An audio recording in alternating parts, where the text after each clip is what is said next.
Queridos amigos, uma boa noite a todos e que a paz do nosso Senhor Jesus Cristo esteja conosco, hoje e sempre. De antemão queremos agradecer a oportunidade e que nós possamos, essa noite, durante alguns minutos, promovermos um pequeno estudo em conjunto que vise a nossa evolução moral e intelectual. E trouxemos justamente para a noite de hoje o tema das esperanças e das consolações. Tema esse que Allan Kardec trata no Livro dos Espíritos, na sua quarta e última parte. Kardec inicia inclusive com uma subdivisão, nos trazendo que essas penas e gozos elas podem ser no âmbito terrestre, assim como no âmbito futuro. Nós aqui, diante do tempo e da oportunidade, vamos tentar nos atermos às penas e gozos terrestres, aquelas que vivemos aqui enquanto encarnados, deixando para quem sabe para uma outra oportunidade as penas e gozos futuros, aquela que passaremos seguramente no processo de erraticidade. Na pergunta 921, os nossos amigos espirituais já nos colocam, que o homem é o obreiro da sua própria infelicidade. E muitas vezes, meus amigos, nós nos revoltamos, nós nos questionamos, nós nos vitimizamos diante de uma situação e de um problema, nos perguntando: por que eu estou passando isso? Talvez a pergunta mais adequada e a pergunta correta seria: para que eu estou passando por isso? Nós acreditamos muitas vezes que estamos sendo vítimas de uma determinada situação. Mas, se nós temos em conta que Deus é Pai, que Deus é justo, que Deus é bom e que Deus é amor, nós não podemos acreditar na injustiça divina. Se estamos passando por momentos difíceis e por momentos de dificuldades, e quem não passou por situações como essa ou não está passando, nós não podemos simplesmente atirar a culpa a Deus. Nós temos que compreender que muitas vezes não estamos conseguindo enxergar o motivo das nossas aflições, porque muitas vezes ele não está nessa própria existência, mas está em existências anteriores. Mas o fato é que, se estamos passando por momentos difíceis, por momentos de provações, por momentos em que nos colocamos em prova, o fato é que somos merecedores dessas determinadas situações.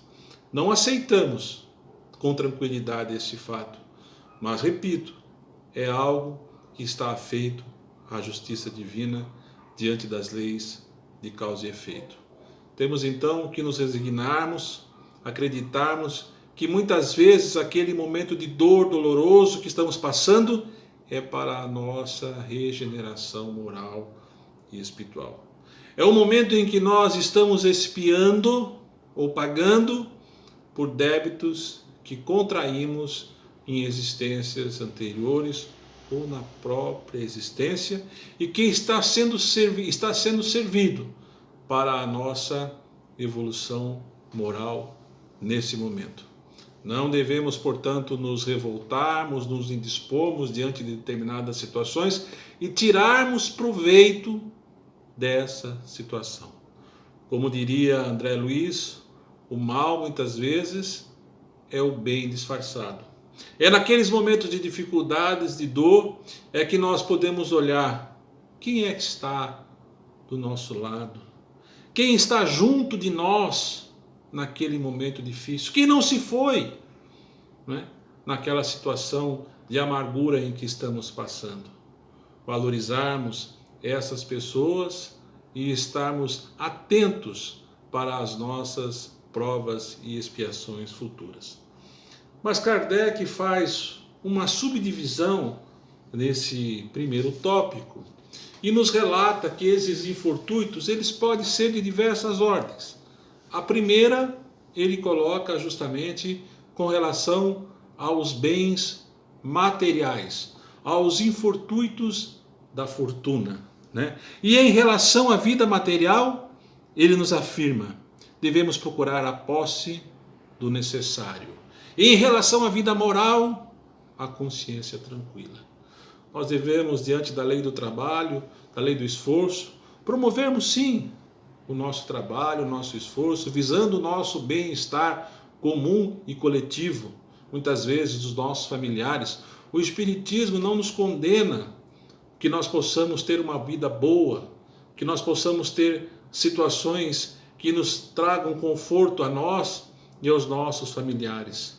Condena, porém, o supérfluo.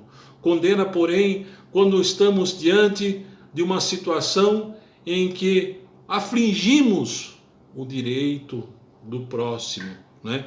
Quando estamos, então, diante de uma situação em que queremos algo e procuramos algo que não é nosso.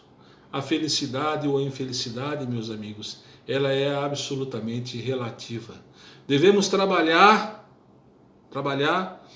e conquistar com o suor dos nossos rostos o nosso merecimento. Na segunda parte, ele nos fala um pouco também das penas e gozos, tratando da perda de entes queridos. E é muito comum nós nos revoltarmos e nos questionarmos o porquê aquele parente, aquele irmão, aquele amigo querido desencarnou. Nos revoltamos diante dessa situação, né? E muitas vezes acabamos prejudicando o desencarnado, né? Que está seguindo a sua vida num outro plano, numa outra esfera.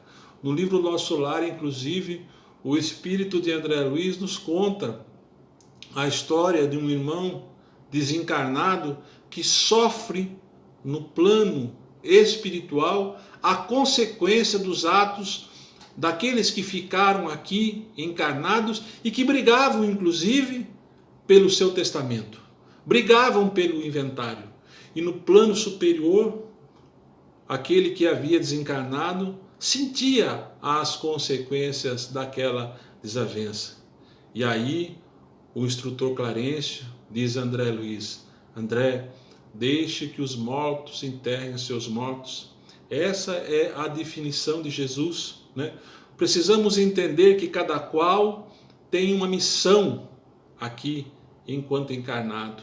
E que quando essa missão chega ao fim, é preciso que ele se vá para um plano espiritual. Porque nós, enquanto espíritas, que acreditamos que a morte não existe, ela é somente uma passagem de uma dimensão para outra, precisamos entender que esses irmãos cumpriram a sua jornada e agora vão dar continuidade a ela num outro plano ou numa outra dimensão.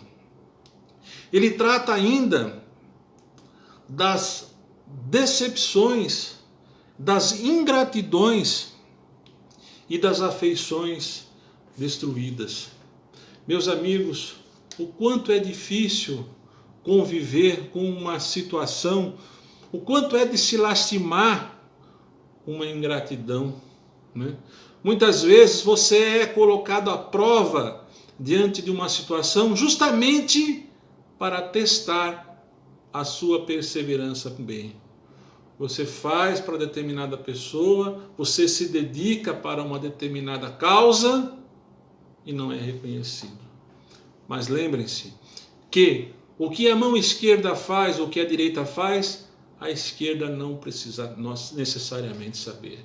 Então, se não obtermos o reconhecimento aqui neste termo encarnado, nesse plano encarnado, vamos obtê-lo num plano mais alto, num plano espiritual. O fato é que muitas vezes nos lamentamos, nos latimamos diante de determinadas situações. Fiz tanto para aquela pessoa e ela simplesmente me ignorou. Tanto e ela simplesmente me deixou, né? E aí então nós ficamos muitas vezes revoltados com determinadas situações. Não é o caso, meus amigos. Muitas vezes nós estamos espiando, e quando você já está espiando, você já está pagando, enquanto aquela que está dando causa à ingratidão ainda está na plantação. O fato é que tudo aquilo que fizermos, vamos colher. Repito, se plantarmos algo do bem e fizermos o bem, vamos colher o bem. No entanto, se nos desviarmos das leis divinas e plantarmos o mal será a nossa colheita. Muitas vezes estamos recebendo, como dissemos lá no início, a colheita de uma situação em que plantamos anteriormente. Mas devemos perdoar, devemos compreender a situação que aquela pessoa está vivendo. Devemos compreender que ainda não é o momento em que ela está na sua evolução moral e espiritual. Eu me recordo de uma passagem do livro Libertação, quando o espírito de André Luiz, depois de ter passado 8 anos no umbral, ele é levado a um ambiente hostil, né? E quando ele se coloca diante daquela situação no umbral, ele pergunta para o benfeitor: aonde está Deus que permite tamanho sofrimento? E aí o benfeitor diz a ele: André, nós também já passamos por isso. Então aquele irmão que muitas vezes o agride, o despreza, está sendo o instrumento da espiritualidade maior no seu processo de resgate e de reparação. Perdoe, meus amigos, o quanto é importante o perdão. Quantas e quantas vezes nós temos as passagens de Jesus que tratam do perdão. Perdoar 70 vezes 7. Jesus, quando estava à cruz, à beira da morte no Calvário, colocou: perdoa, Pai, porque nós não sabem o que estão fazendo. Então é preciso que nós consigamos perdoar esses irmãos. E perdoar não é esquecer.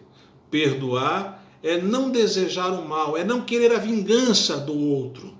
É compreender que o outro ainda não está no mesmo processo evolutivo que o seu. E que você já está na colheita. E que ele ainda se encontra na plantação. Perdoe e simplesmente não carregue contigo essa mágoa no seu coração. Mágoas e decepções, aliás, interferem no nosso corpo perispiritual e nos trazem doenças que inclusive afetam o nosso corpo físico.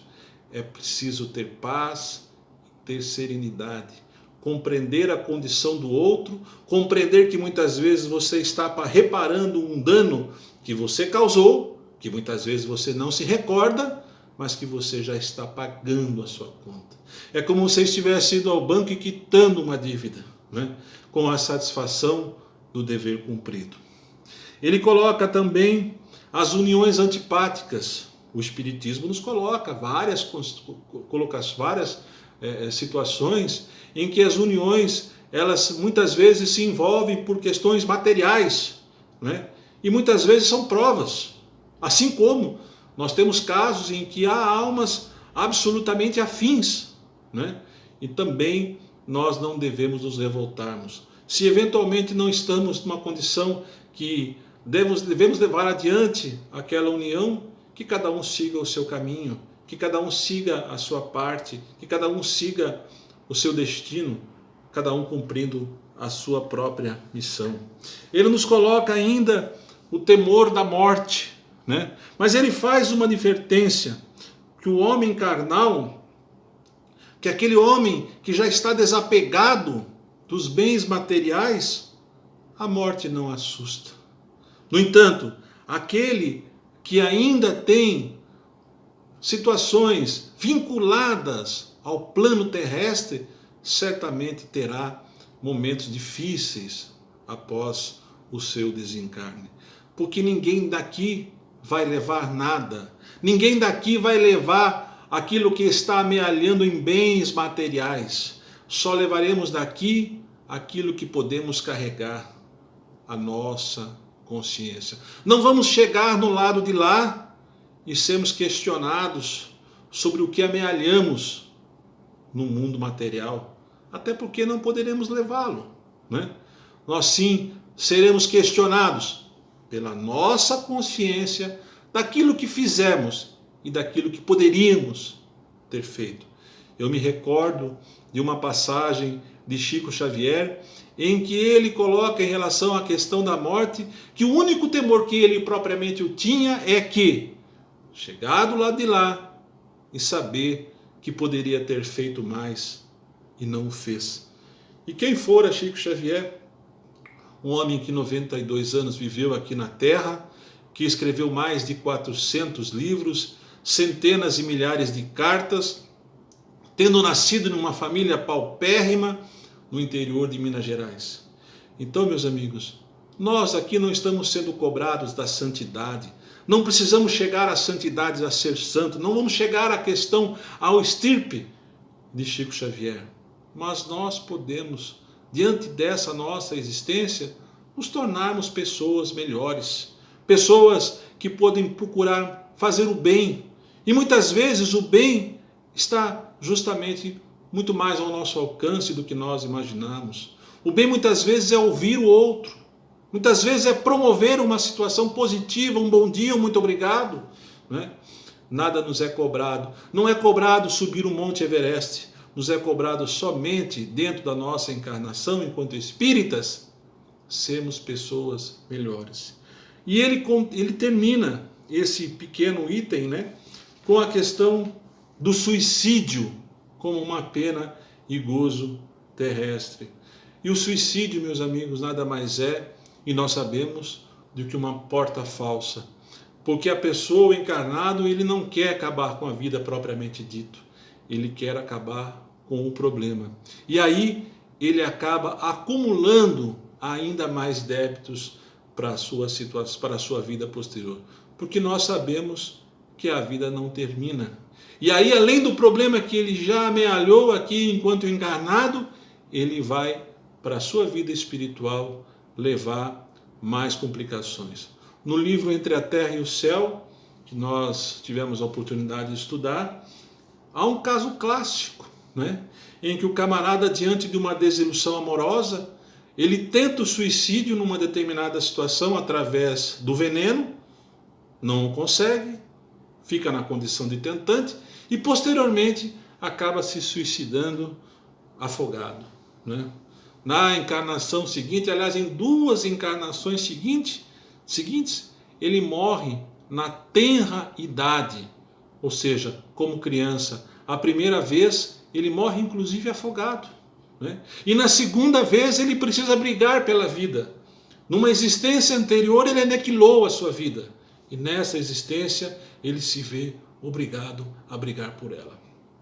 Então, meus amigos, já resumindo rapidamente o estudo da noite de hoje, é preciso que nós aceitemos determinadas situações como um processo que contribui para a nossa evolução moral e intelectual. Que nós compreendemos que são situações que nós estamos expiando fatos que demos causa nesta ou encarnações anteriores. É assim que o Espiritismo nos apregoa. É assim que o Espiritismo nos acena. E através dessa linha de pensamento, e é dessa maneira que pensamos, né, é que nós podemos viver com mais tranquilidade, com mais calma, sem nos preocuparmos com determinadas situações. Acreditamos em Deus, na justiça divina, e dessa forma que nós possamos praticarmos o bem, plantarmos o bem, para que possamos, de maneira absolutamente natural, recebermos o bem. Nada está em desacordo no universo.